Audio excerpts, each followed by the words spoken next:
Good evening, everyone, and thank you for tuning in. Today, we have our monthly session with Dr. Dan, the licensed psychotherapist and logotherapist and mentor and coach. And today's topic is very, very pertinent to the time of the year, season with a reason, and finding meaning in money. And before we get started, Dr. Dan, can you introduce yourself a little bit to our audience or the online audience that will listen to this recording? Absolutely, Sarah. Thank you so much for again having me. This is a wonderful. I love chatting with you and your group here and trying to help all the young people that are out there and their parents. So yes, I've been a licensed psychotherapist for about 25 years.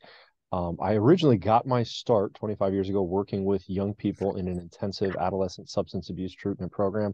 I always enjoy working with that age group. It's just, I find they are so full of potential and opportunity, and I really see it as my job to help them not limit that potential and opportunity and to make smart choices and meaningful choices. And what I've seen here in the past few years, especially post COVID, is that age group, 17 to 24, 25 right now, really struggling to get focus, to find meaning, purpose, to know where they want to go and what they want to do in life. Traditional education has definitely changed in the past few years, and that has left a lot of them questioning and asking some really good questions. And so it's really my honor and opportunity to be able to help and provide some guidance along my studies of logotherapy, the psychology of meaning, existential analysis, and to try to help them avoid kind of that existential vacuum of meaninglessness. Okay, awesome. Well, so I'm going to let you take over the floor and kind of give us a little bit of a background on how do we find reason or meaning, and especially at this time of the year when we're trying to buy gifts. And Mm-hmm. it was a new thing for me coming from India when I started hearing that, oh my goodness, holiday stress. And for me, like holidays are meant to take off the stress. So why are people getting stressed out in holidays? So give us a little bit of, your take on how do you help people find the balance and really enjoy the holidays, Mm-hmm. and then that balance of spending money for gifts and actually being meaningful, and things that you talk about to everybody. Sure. I think every year, right after Thanksgiving in the US, I start to say these words much more often, whether it's on my podcast or in sessions with families and people. As people switch gears, it's a magical 4 week period here from Thanksgiving to Christmas. And it almost feels like there is a bit of pressure. There is that stress, and it's unfortunate. And a lot of what I do is try to relieve that stress. And I think the most significant way I do it, the thing I say the most, and this is more than just my opinion, this is well researched fact, probably in the past 2 decades. When buying gifts, experience is far better, more meaningful, healthier than material. If we purchase or find ways to give experiences to our children, to our loved ones, to our family and family members and coworkers, it will last far longer than the material gift that we open and look at and say, well, thank you very much. And may not even mean that. That might just go to the return pile somewhere or go sit on a shelf somewhere and collect dust. Or it may be valued for a brief amount of time, right? Whereas experience, especially for our children, when we look to share experiences with them, one of the things I've done in these past few years, we have a local theater here, and they've had some off Broadway kind of shows come in. We've seen Anastasia or maybe a version of Wicked or something like that, right? So South Bend, Indiana, not a huge city, but it has a bit of a theater. And I've always looked for either a play that my children, my daughters might like, or my wife even, or some kind of small concert, nothing too extravagant, and really focused on that as a main gift for them and the family. And what that's done right? So they open up a nice little silly box on the holiday, and it has the theater tickets or the concert tickets in there. Oh, Dad, this is great. I was really wanting to see this. This is wonderful. That builds anticipation, right? So not only is it something, it's different from an article that they'll look at and say, okay, thanks, and put to the side, but now they get to be thinking about that. They get to think about the experience. They get to prepare for it. And for any of you with daughters out there, that means often planning a wardrobe or what friends to take, or my goodness, are we going to take pictures and all these kinds of things. And for our family, I like to pair that with a nice meal, right? There's some, hey, you guys want to go out for sushi or pizza or burgers, or what would you like to do with that? So they get to anticipate the experience, and that's something to look forward. Um, and then of course we have the experience. We spend a day, we go out for a meal, and we enjoy the show or the theater, whatever it might be, the experience that it might be. Maybe it's a trip to, for us, Chicago or something like that, and we have a good time. And so then you have a good time at the experience, but then there's lifelong memories to remember too, right?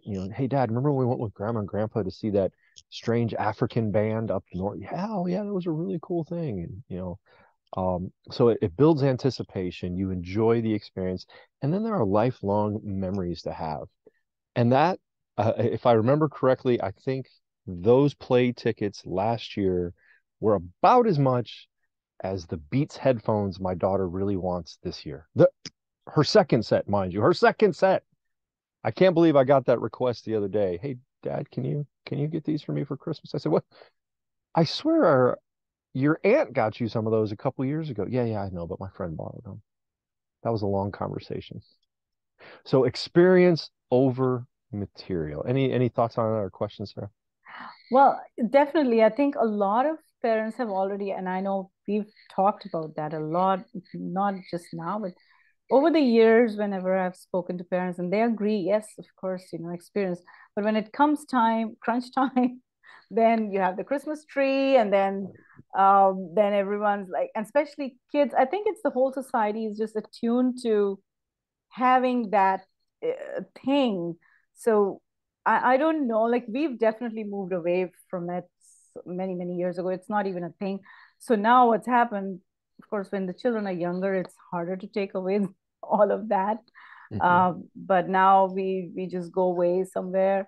Um, and The Christmas tree is not even a thing. And I think another reason that you mentioned existential vacuum, and I guess maybe you can explain that a little bit to Sure. people. So yeah, and I do want to point out, even though I'm pontificating about experience over material, if you could see what's on the other side of my laptop over there, there are two relatively tall stacks of Amazon boxes. So we still do a little bit of material here. I don't want to come off claiming to be holier than anybody, but the one thing that I do really try to do this year, the girls are getting a lot of books, as we were talking before recording, a lot of books on adult, all those skills you don't learn in high school, like adult investing and saving money and things like that. So I hope they like them. The existential vacuum. So that is a very prime premise in logotherapy, the psychology of meaning. This existential vacuum, when our striving to discover meaning in our lives is thwarted, when there are obstacles in the way, we feel this sense of longing for meaning. We feel this sense of Dr. Franco calls it the existential vacuum, the sense of meaninglessness and purposelessness, that we don't have a path to follow. We don't know where we're going. And where that relates to the holidays very often is when we are changing traditions, the absence of traditions, or the change in traditions. Maybe going from, many people talk about, I used to love when grandma would host everybody and my aunts and uncles and cousins were all there, and then grandma passes away and the family kind of drifts apart. That leaves this emotional void. And so that is something that we recognize. If that goes too long, this existential vacuum, we are prone, our kids are prone to anxiety, depression, different, mental health issues, as well as true mental illness.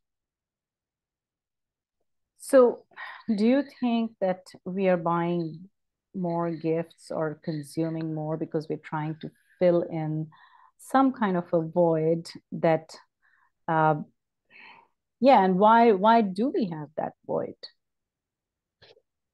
Wow. Well, if I could solve that, we would solve all the world's problems, right? So many reasons.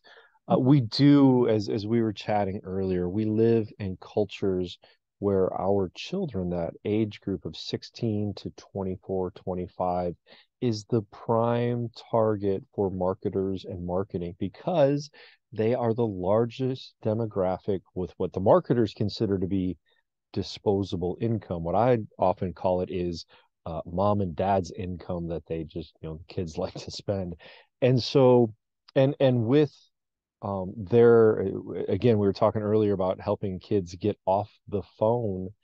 Um, TikTok, Twitter, Snapchat, all these social media outlets are built to gather their attention and sell them more things. And when they can't get those things, or they can't compare to their peers, if that is left unmitigated, if they aren't given the help to figure out that it's going to be okay, that can really lead to a sense of loss, sadness, existential vacuum.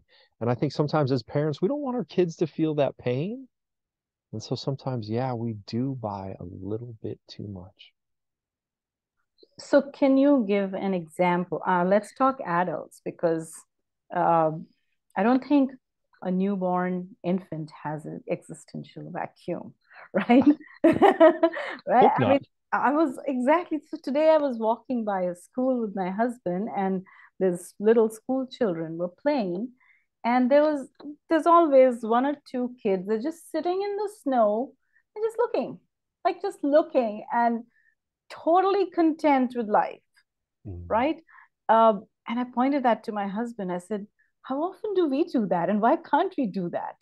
Why do we never do this anymore? We are so not able to even handle even brief periods of doing nothing. mhm, And I don't know if that is because of that vacuum inside us or that. mhm, So mhm, maybe give an example of a person who has existential vacuum and a person who mhm. doesn't. What would they do?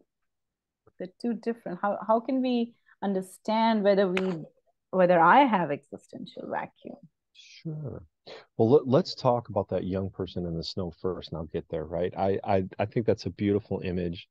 And I don't know about you, but here in the States, I still blame at my age group, when I was that age, I blame Saturday morning cartoons. Did you guys have that there?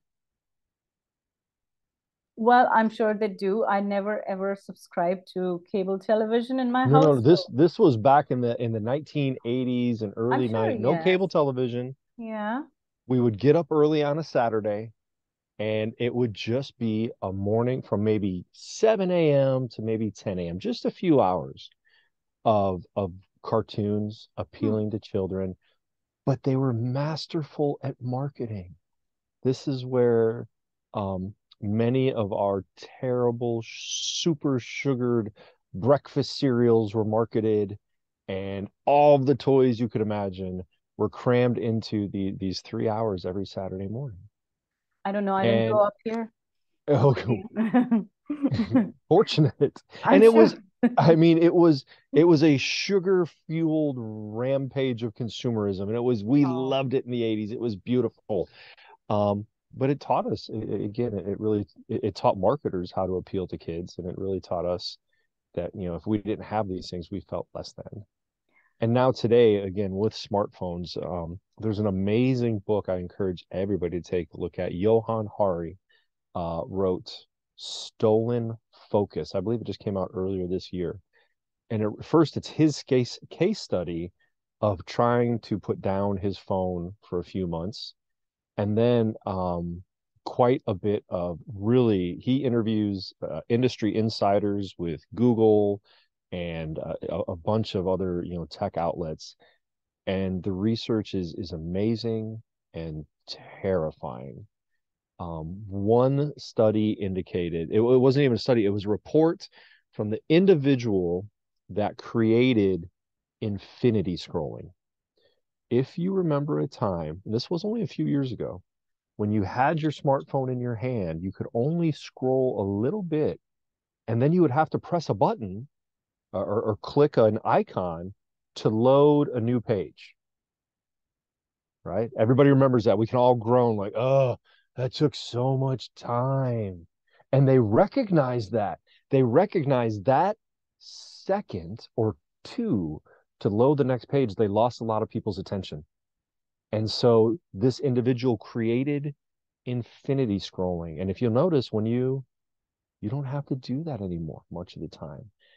And the estimate was, this was horrifying, that the invention of infinity scrolling, the amount of time people spend now on their phones doing that thumb workout, is estimated to be worldwide about the length of time it has taken humankind to evolve on a daily basis. That's how much more time we're spending on this worldwide.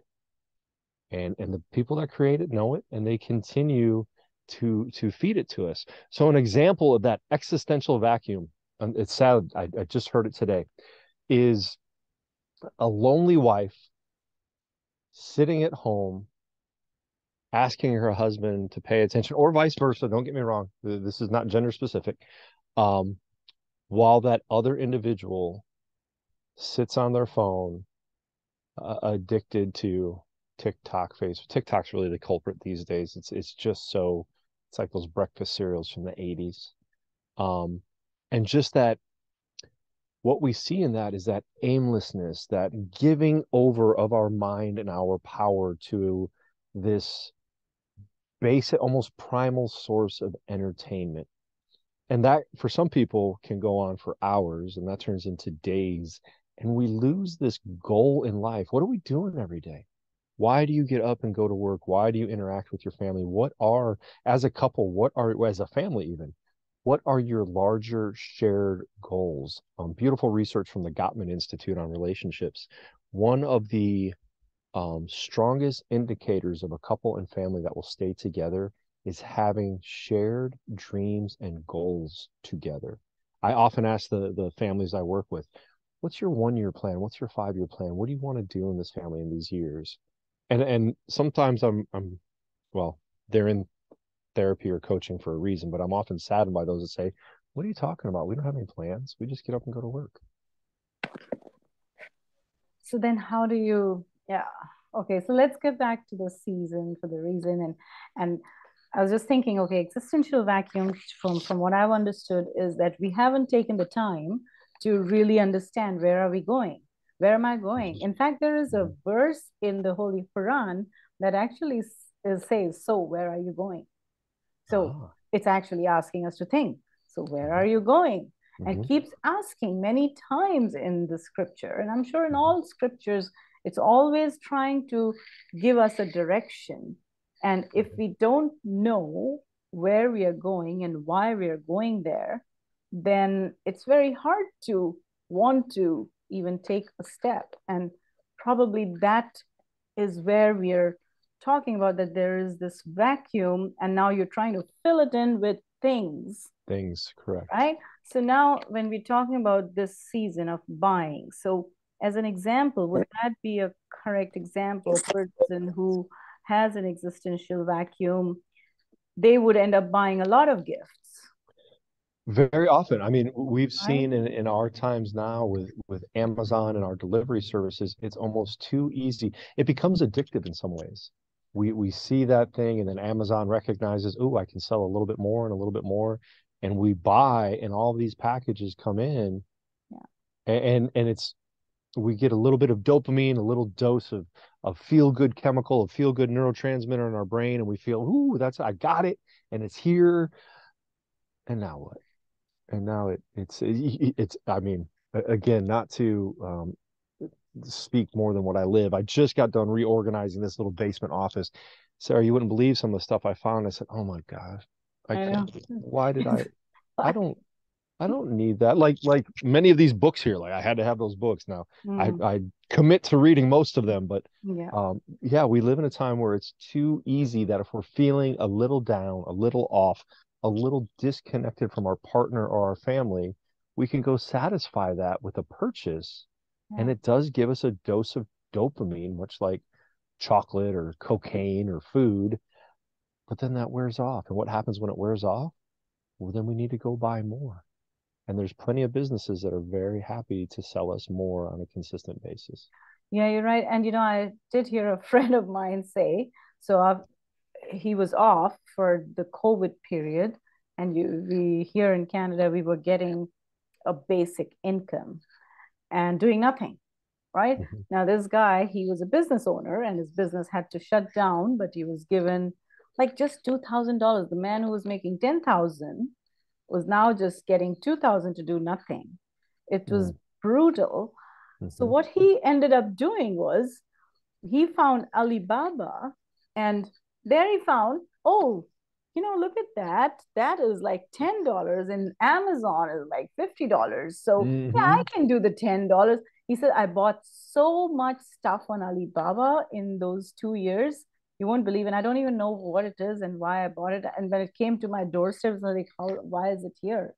Yeah. So then I guess to explain the existential vacuum is that the guy who had a business, he was just made to become useless, Yeah. and he did not know like you were talking about the what you're going to do in a year or 2 years. He did not know what he's going to do because things were really, Mhm. really bad. Absolutely. You just didn't know where it's all going.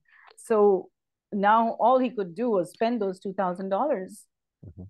right? One of the worst things that can happen to us as human beings, as human animals, is to interfere with our desire to strive, to grow, to accomplish, to seek meaning, right? So we seek meaning in one of three ways. I think I talked about this last time, but I'll go over it real quick. Mm. In our creative activities, in our work, in our hobbies, in our ability to create art or music, right? There's a lot of meaning to find there. Mm. Um, but our work is a big part of that. My goodness, we go and we spend 8, 10, 12 hours a day, hopefully in this meaningful endeavor. And when that stopped for many people during COVID, it was a national joke here in the US that, oh, look, alcohol sales continue to rise. It was horrifying. Yeah. And people felt that existential vacuum of not having meaning in their day, just sitting. It was I'm not sure if anybody remembers this, but for us here, there was this horrible show on Netflix called The Tiger King, and everybody watched this ridiculous show and was talking. I'm like, nobody would do this if they had any meaning in their life at that point, but we did. It was terrible. So yes, in our creative endeavors, in our experiences, that's why I promote experience over material. When it comes to the holidays, we can find a lot of meaning and experiences in as we were talking about earlier, traveling, seeing a beautiful sunset, the mountains, the ocean, even the next town over and experiencing a different culture or a fun meal. Just being close with family can be very meaningful. Yeah. And then, of course, in our attitudes, when we choose our attitudes to aim towards meaning, especially our attitudes in the face of difficulties or suffering, there's opportunities for meaning there. And when that is interrupted, when that is interfered with, when we don't have that opportunity to create, to experience, or to choose our attitudes, that is a source of this malaise, depression, anxiety, combination of very unpleasant feelings that we call the existential vacuum. Right. So when you talk about the attitude, that freedom is always available to us, Mm-hmm. right? So why do we fail to choose to? Okay, so I can understand, right? Okay, in times of COVID, your work is taken away from you, can't do Mm-hmm. anything about it. Mm-hmm. Uh, you can't create anything.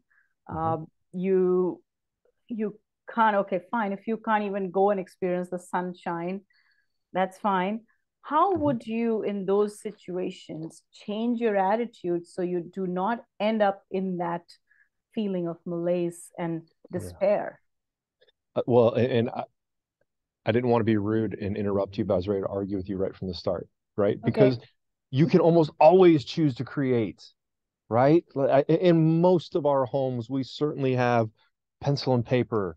We have our laptops. I got bored. I created a podcast, and look where we are now, right? Like that was really COVID was the start of the Meaning Project podcast for me. I really got I went from being absolutely horrible to slightly terrible on the guitar. Tried to do that a little bit. Back there, my daughters and I, we made didgeridoos out of leftover PVC pipes sitting in the garage somewhere or something. There's almost, and I don't want to say always, nearly always opportunities to create something in our times, in our culture right now. If you have a laptop, if you have a computer, there's opportunity to create. So that's that attitude. It's very, it's almost too easy sometimes. Many people I knew were choosing way too much time in the on the TV and in the news. And I mean, we were all interested to see what was going on, especially during the beginning. But it can be really scary sometimes and can depressing. And so even in our times now, I instruct many people, and again, this is research based, to limit that time on the news because the news is cultivated to really keep us coming back in unhealthy ways. You know, we can be aware without having the major news channels on 24/7. Right. So then how do some people, I think that has been a constant conversation in our group here.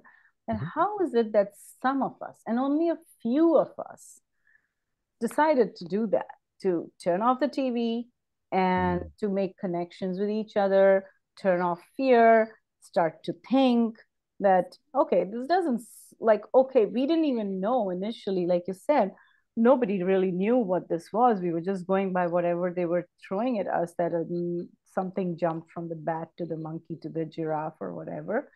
And, you're just going with that flow.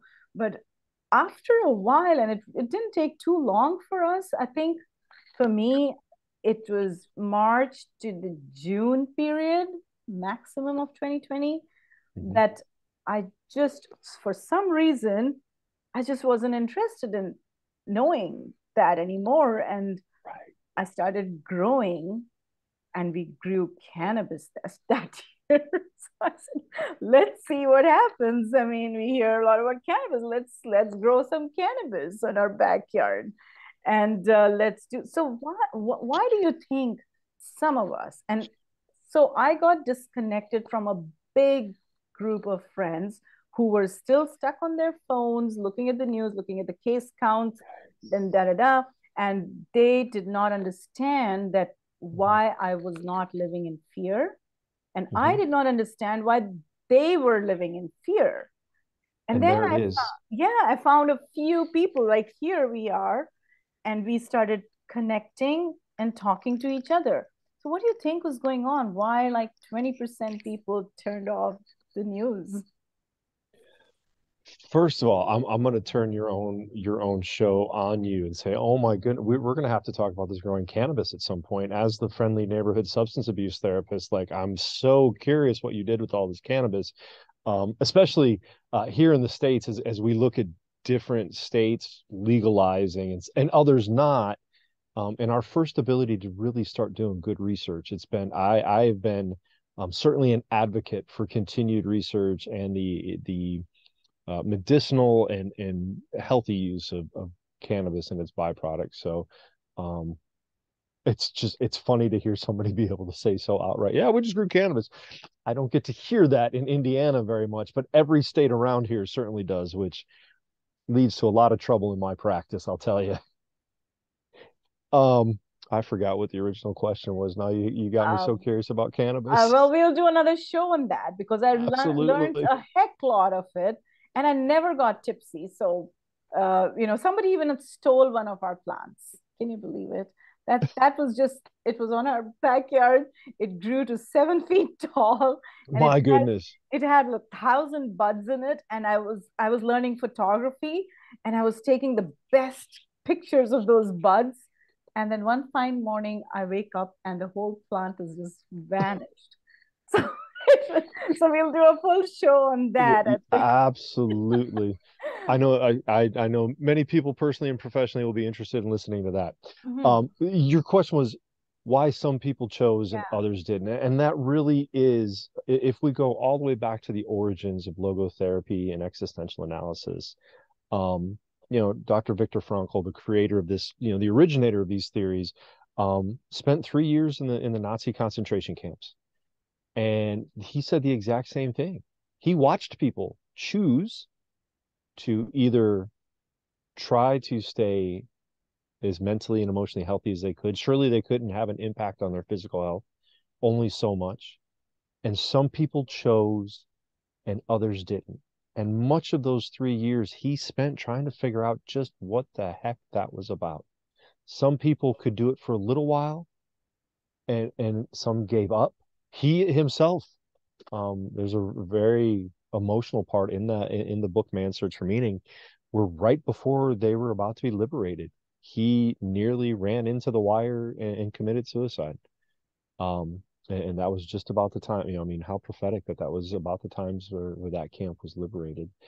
Um, so I would answer that question with all the variability of human nature. There are so many reasons people choose or don't choose, whether it's your history, your belief system, your connections, your friendships. Um, but I think during that time, you're right. Many people chose just to stay in fear and panic and continue to consume more fear and panic. And other people went out and learned a guitar and grew cannabis. Right. But now you're seeing definitely more people coming out of fear, but Mhm. only when the government says that it's okay Sure, to take off your sure. mask, or they say so. It's very strange and confounding to this group over here, and we're Yeah. constantly asking what, why did we get, and we come from Mhm. all kinds of faiths and belief systems Mhm. and all kinds of and we've also said that if it wasn't for COVID, we would probably have never met. Some of Wow, isn't us, that amazing? yeah, it's Isn't that amazing? And that is truly a beautiful example of logotherapy at work, right? You took a terrible time, a difficult time, you decided to grow and learn from it and connect. yeah. And here we are, months later, a year later, still having amazing conversations. Sarah, you're studying logotherapy. You know what we call that, right? That's the noetic, that's the spiritual, that is the great unknown that connects us all together, regardless of what our religious or spiritual background is. We know there's something out there greater than ourselves.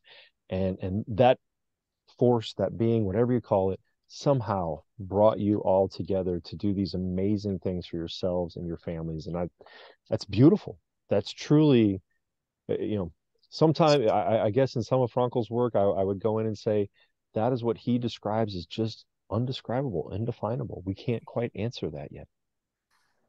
So what I thought, okay, it was probably easy for me, at least I think. I have a husband, I have a child, I have a home, we had the money to buy food, things turned out a lot better in those realms of physical comfort, financial. I mean, there was a time when we were even thinking, okay, maybe we won't have our jobs left. Maybe we'll have to Hmm. sell our home. Maybe Hmm. but at least I was not panicking somehow. I don't know why. I have no Hmm. reason. No, I want to know what did I do to be on this boat where I didn't panic, because I'm not a person who doesn't ever panic. I mean, I can panic for so many things. I panic for many things every day.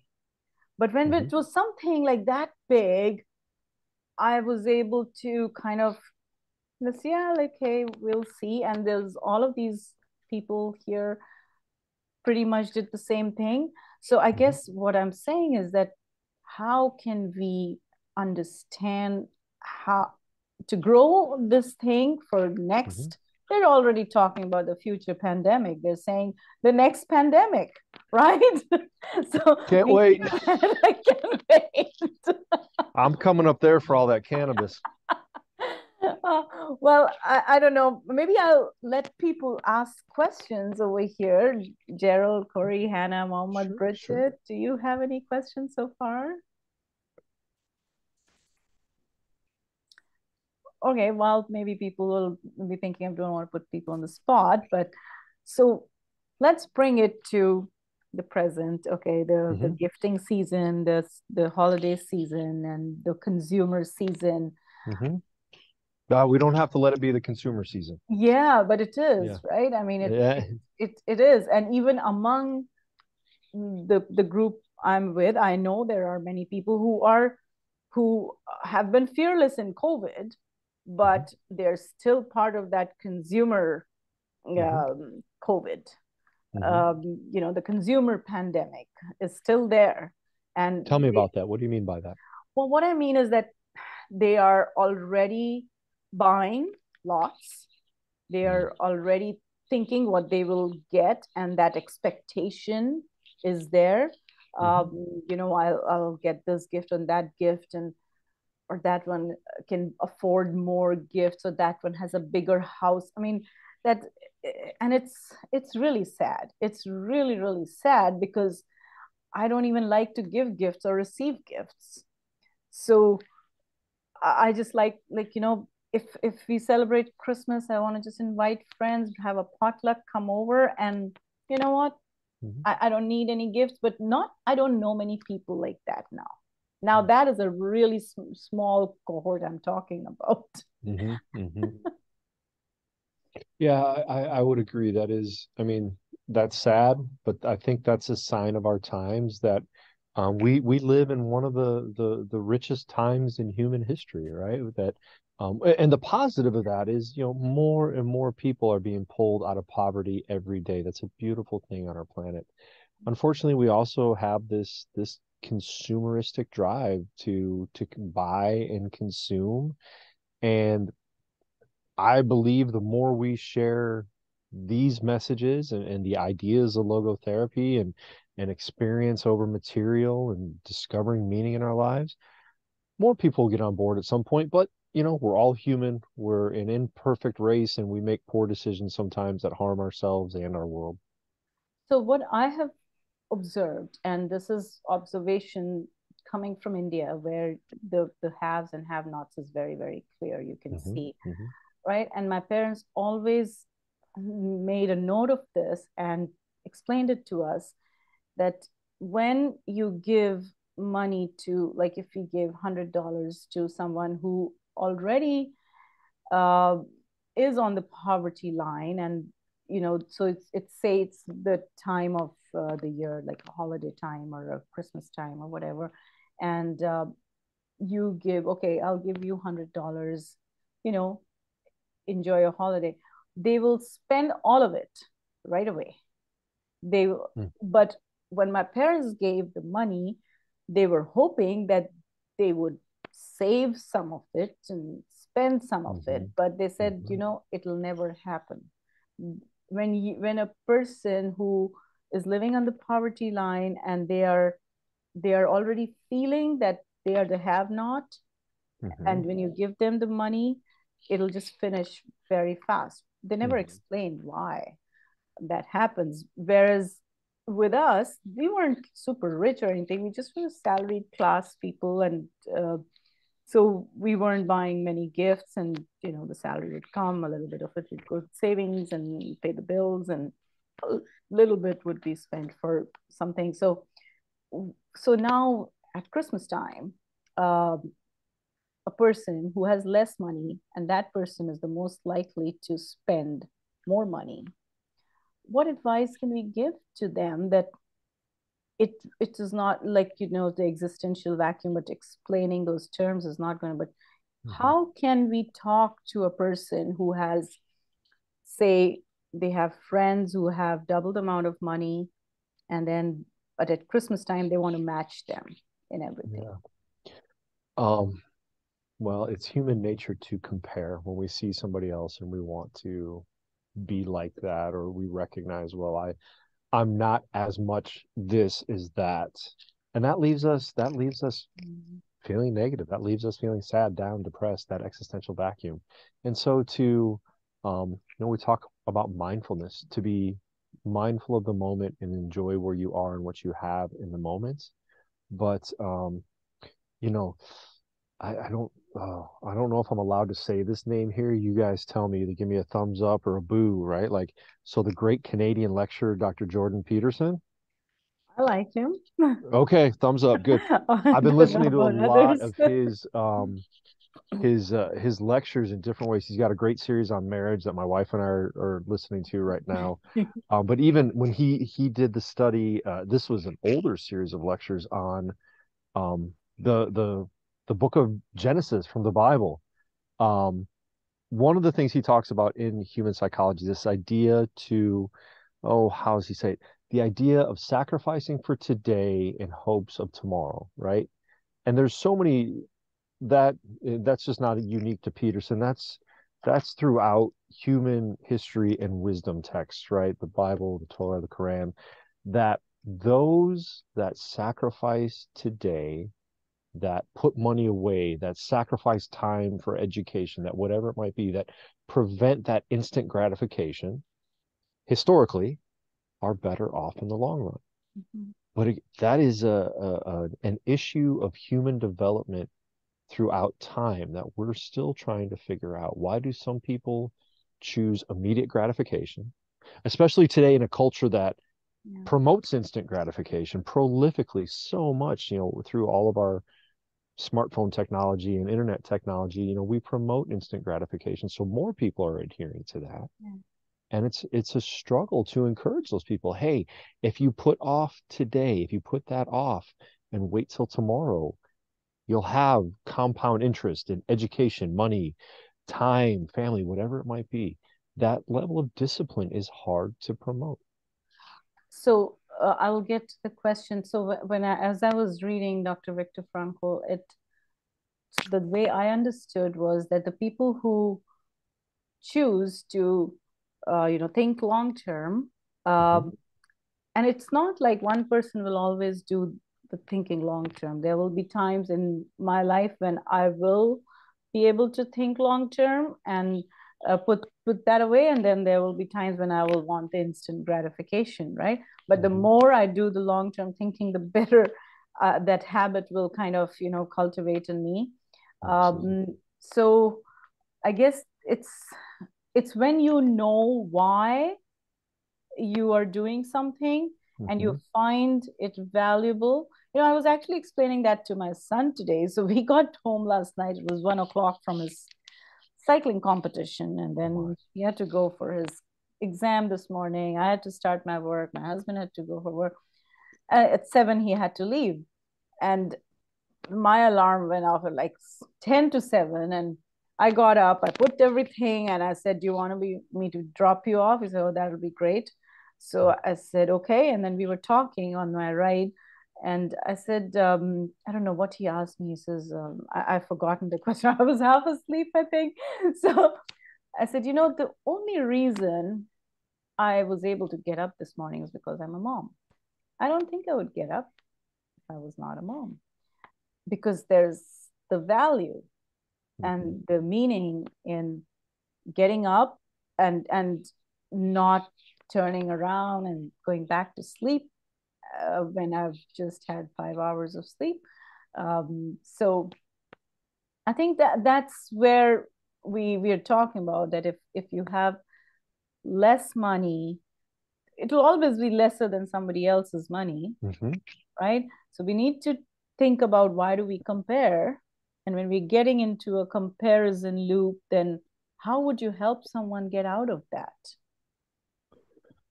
Well, what you just described was that sacrificial nature of parenting, of relationships. In logotherapy, we call that self-transcendence, that ultimate love for another person. And usually that's identified as a parent for a child or for spouses, right? Like this ultimate love that I would give my sleep for you, and sometimes even maybe my life for you. Yeah. And that's the ultimate source of meaning for us, right? Now, I do have to ask Sarah, because I know from the last time we talked, even though you got up late, did you still make him breakfast? No, not Oh, my today. goodness. Good for There was no you. time. There was no time. No time. So I asked him, last night before going to bed, I did put some chia seeds in milk for him in case he can pick it up, because he was already sleeping I after bet. I three bet. races.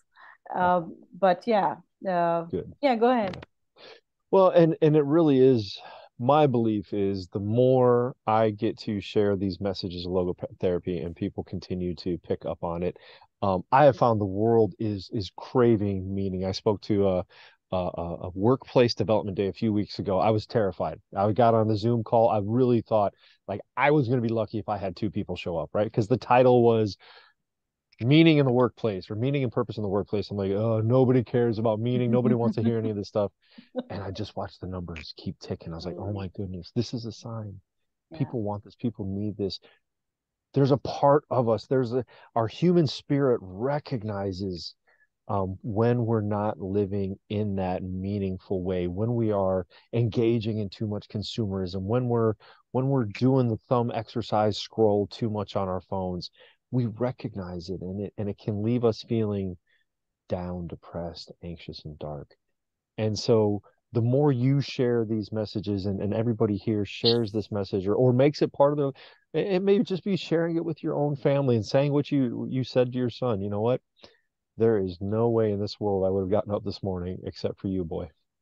And that's Right. because I love you, I care about you, I sacrifice for you. And I hope you learn that and you do that for others. You do that for the people you care about. So there is a question here from Hannah, and she said she sees there are videos focusing on parts of stolen focus. Do you have any other tips of things one can share with teens directly to make them analyze whether they already do have a phone addiction? Mm-hmm. Because she's a school teacher, and she says some kids pull out their phone more than 5 times in a single class. If you're a school teacher, I would certainly read that book and pull out. I mean, it is such a highly quotable and just it's a good read. It's hard to stomach the facts that are in there, but it's so interesting, especially when you're working with kids. And I mean, he he promotes some groundbreaking kind of things, but really a cultural shift. And that's a hard one to stomach, that we truly need a cultural shift to encourage. And who knows? I'm sure some of us have seen some of the news about Elon Musk taking over Twitter and what he's doing. Maybe he changes it. But what was promoted in Hari's book is this idea that, could you imagine if these social media platforms right now, they are programmed to feed us, to keep our attention, because attention equals dollars in that domain. But if we change the way those businesses operate, that they profited by feeding us healthy content, by giving us ideas to become better, by maybe even, my goodness, could you imagine if Facebook said, okay, you've had too much, I'm shutting off for the day, go for a walk, go talk to your family. If TikTok said, okay, 4 hours is enough for today, go do something, right? I mean, that would be the ultimate way to do it, because we are, and this is, the research in that particular book and other sources of research as well. I joke about the almighty algorithm. It's not a joke. It is programmed to continue to draw our attention. And it really is, I've studied addictions most of my career, and this is probably one of the most highly addictive creations we have right now. So then More so. let me ask you here. So this is an addiction. I mean, it's nothing different than an alcohol addiction, right? It's Hmm. way Hmm. more accessible than an alcohol bottle is, And, because you and cannot, legal yeah, for all legal, ages, exactly. Like absolutely. sugar is the same thing, right? Yeah. So there was a period in time when sugar addiction was really high. Now it's moved on to phone addiction. Hmm. So Hmm. it's really the same thing. So people who tend to get into an addiction, so when it's a harder thing to be addicted to, like alcohol, then you'll have less people addicted to alcohol. When it's an easier thing like sugar to get addicted to, you have more people addicted. Hmm. Now in classroom, you cannot keep on having a cake, but now the phone is, go You ahead. got it right there. In a classroom, you can't Yeah, do that. yeah, But but the but phone you can. there's no Yeah, stigma around it yeah, yet. Yeah. right? If you're sitting there shoving an Yeah. entire cake in your Yeah. face on the People are school gonna look bus, at you. Yeah. people are going to look at you, and No. there's, Yeah. right? If you're snorting cocaine in Yeah. public, there's a No. stigma there. If you're Or walking the around with a cannabis. exactly, but there's no stigma there yet because there isn't the movement to do that. But then at the same time, then there are those of us who you can put an alcohol bottle in front of them, or a sugar or phone or a Mhm, dancing girl or whatever, and somehow they are driven to not be distracted. mhm, Like we see the monks or mhm, the whoever, right? So why do they practice that, and why do they live those lives of discipline, while most of us, we are willing to let ourselves just slide and become like mhm, slippery, mhm. god knows what. Well, and I would say this group probably doesn't do that, right? Because the fact that you connect and you have these conversations and you learn these kinds of things, that would not be something I'd expect of this group. But as a society, as a culture right now, we're only into this experiment of the internet and smartphones for maybe a decade, right? I don't remember how old Facebook is, Yeah, but it can't but be it's much more, really maybe a little just bit more 10 than a years decade. Yeah. Yeah. And we're starting to see the ill effects of it. And it's going to take, I'm not sure what, but in those classrooms, again, Hannah, I would certainly read that book. A few years ago, Netflix had a show called The Social Dilemma Yeah, that was yeah, I've seen very it. Yeah. similar. Yeah. Mm. And I know there are other ones like that out there, but I mean, for the classroom environment, for the home environment, you need to have times where we're not on our phones. And maybe there is a stigma around it in your own private environment. I know here, I can be a really terrible husband and father when I say, I'll start a conversation and I'll look and I'll say, oh, sorry, you're on your phone. You must not be paying attention. And of course, I am met with an eye roll and a sigh, sometimes a growl. Ugh. But here, I won't speak to anybody if they're staring at their phone, and I'll really be quite obnoxious about it. And I expect the same from myself as well. There are times when I'm down here and I'm working on a really important video game or something, that if somebody comes down and says, oh, give me just a second, I want to make sure I put that down and give you undivided attention, right? That comes down to your values, right? Like your own ethics, and then again, I think we've got the last 5 minutes.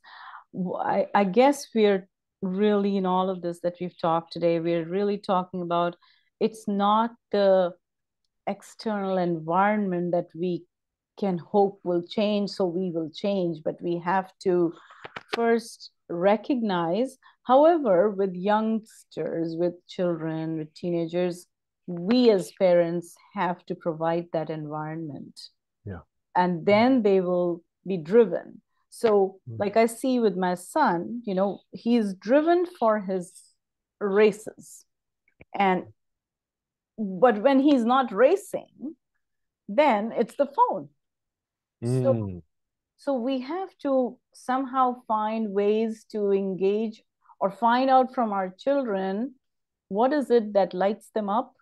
What is it that, is their life force? And really start to pay attention when they were a child. What is it that they were gravitating towards, and present more opportunities for them to experience that, and sit down and create, like, the three things you said: the create and experience and the attitude. But as parents, I find, I don't know about, maybe everyone else is a lot better, I find changing my attitude is the hardest, especially when and I guess maybe our next call will be on, what do we do to change our attitude in a bad situation? Well, when it comes to changing our attitude with our teenagers, I'm going to have to request you pull in a different expert because I haven't quite figured that one out yet. Well, I you can have a month preach, to figure it out. I can preach on that one, but there is an 18-year-old up there that just knows Yeah, exactly. Yeah. We have, and I can recognize that. Again, I've studied psychology much of my adult life. I know what's going on there. I know what happens to me. I know what the interaction, what the dance is, and I still To can't fall for it. always prevent it, right? Well, maybe next time you can give us some tips, because I find it's really hard to hold myself back when my child or my husband is being very, very unreasonable. So how can I'm not a monk? And how do I, Right. like it's one thing that the prime minister is being unreasonable, and then I can look at millions of memes, I can go and tweet, and I can do like a whatever, and I'm fine, and it's over. But what do I do with the family or with the boss, or you know? I will. I mean, I have much to say on that, but there's a great book. Oops, change shelves. Mhm. Dr. Elizabeth Lucas Yes.